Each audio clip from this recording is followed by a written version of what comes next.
guys, welcome back to my channel. Hope you've all had a wonderful day. Today's video is going to be my reading wrap up for August. So that will include the books I read or chose for my lucky dip for this month, and also any other books that I managed to read in that time. So if you like this video, please like and subscribe for more fun things to come. So let's get into it. So let's start with my lucky dip TBR. So the first book we had was Grief Cottage by Gail Godwin. I will insert a picture here because I don't have it anymore. I DNF'd it after about 100 pages, if I even made it that far. I really couldn't get into it. I didn't really understand the premise of just constantly going through the same motions for about 100 pages. Not a lot happened for me and I just couldn't stick it out. So I donated it to my local phone box around the corner, which if you follow me on Instagram, then you will have seen there's a phone box around the corner from me that is now used as a book exchange. And it's a really lovely idea, so I took it there because it just wasn't for me. Next up, I had A King's Ransom by Sharon Penman. Again, I will insert a picture here. It was quite a hefty book and I sat down to read it and realised it was actually a sequel. And I didn't obviously have the first book, and as I am on my no-buy, I wasn't totally invested in looking into getting the first one, so I just donated the second one, to the same book exchange. So yeah, that was two books down already. Next up was John Green's An Abundance of Catherines. I DNF'd that as well.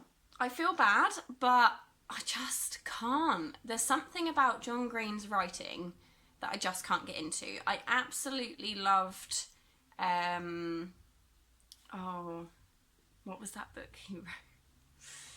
Let me have a look. So, An Abundance of Catherines is this one here. He wrote, The Fault in Our Stars. I love The Fault in Our Stars. I really, really enjoyed it, but I have tried to read 3 of his books since then and I just cannot get into them. So I do have this one along with Paper Towns, Will Grayson, and Turtles All the Way Down on my eBay if anyone wants to purchase them. I don't think they're on there for very much money, but obviously postage these days is an absolute nightmare. But I thought someone might be a John Green collector and would like the books. So yeah, they are there if anyone wants them. If you want the link to my eBay, let me know and I will pop it in the description bit down below. But yeah, I gave up on John Green as well, and I am getting rid of all my other books by him that I haven't read because I just know I don't enjoy his writing style. So yeah, I didn't do very well with this month's TBR, did I? Next up was this one. I did read this one. This is Safe Haven by Nicholas Sparks. You may have seen the film of it. So basically, a mysterious woman named Katie moves to Southport. She sort of lowers her guard a little bit and gets to know... Is his name Alex? I can't remember what his name was. Yeah, it was Alex. So, yeah, she starts to kind of get to know Alex a little bit, who owns a shop and has 2 children and is a widower. And some of her sort of past secrets start to come out a little bit. She tells him all about them. It also has a 2-sided perspective. That's not how you describe it. But basically, spoilers alert, Katie is actually called Erin and she ran away from her abusive husband, but she can't tell the police because he's in the police, so she doesn't believe it will help, and he is obviously trying to find her and eventually does, and things continue from there. But it was really good. I really enjoyed having Erin's ex-husband's perspective, kind of getting into his mind and seeing what he thought. It was very, very interesting. I absolutely love it. I gave it 5 stars. It is staying on my shelf. I thoroughly enjoyed it. I read it in a day. That's how much I loved it. So I do know that when I put my mind to a book, I can finish it, and I can finish it quickly. This was... how many pages? 365 pages. So I can do it in a day. I just don't do anything else. But it was really, really good. I highly recommend picking this up.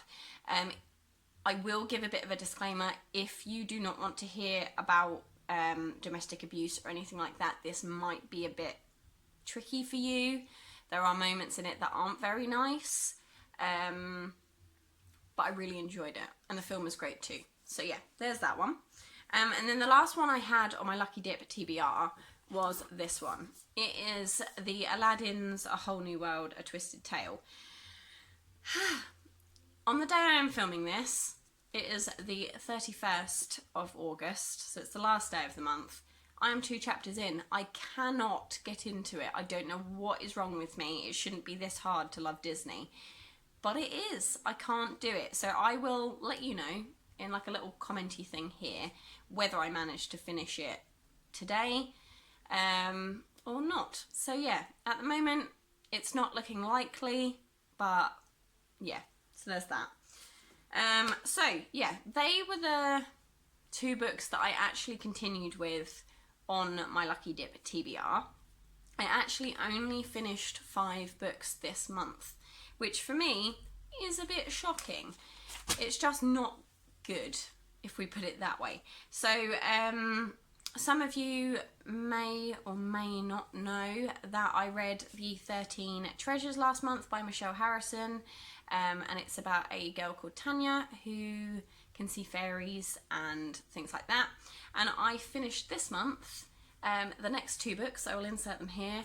The 13 Curses and the 13 Secrets, which follows on with Tanya and Red and Fabian and their sort of journey through seeing fairies and all the other interesting adventures they go on. They're definitely a middle grade and I absolutely love them. I think they're great. So yeah, that is the first 2. Obviously Safe Haven was another one. I also read Flowers in the Attic by V.C. Andrews, and that follows the Dollanganger family whose father passes away, and then they have to move back to their mother's old stately home, but they are locked in the attic while the mother tries to convince her father that she is good and that she is back and she's not going to do anything else that will kind of upset him, so to speak. And you kind of find out why they're up there, why she has to sort of repent or apologise for things she's done. It's all very mysterious. There's a lot of different themes in it that a lot of people won't enjoy. And I think, if I remember rightly, it was actually banned in quite a few libraries and things like that for its themes. I really enjoyed it. I've seen the film many years ago with my family and I did really enjoy the film. I did try and read the second book, Petals in the Wind, and I just couldn't get into it. I got about 100 pages in and I just couldn't get on board with the themes that continued from the first book.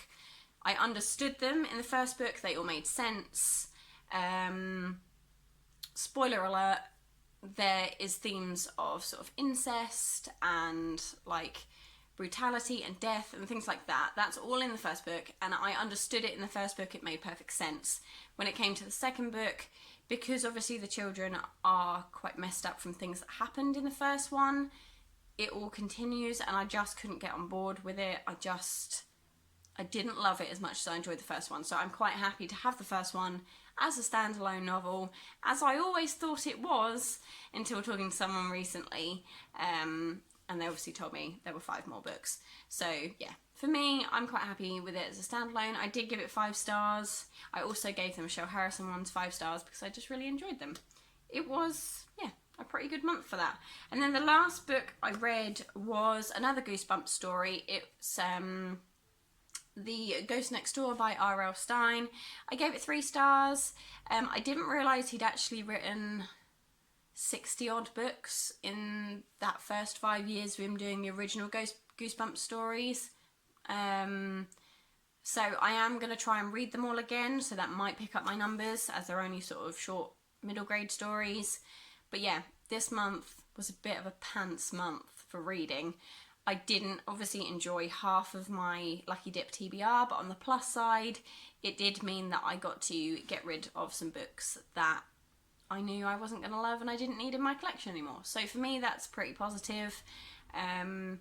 If you haven't already, my September Lucky Dip TBR is up, so you should definitely check that out. But yeah, that's everything from me. I really hope you guys enjoyed this video. I will keep you updated on whether I finish A Whole New World.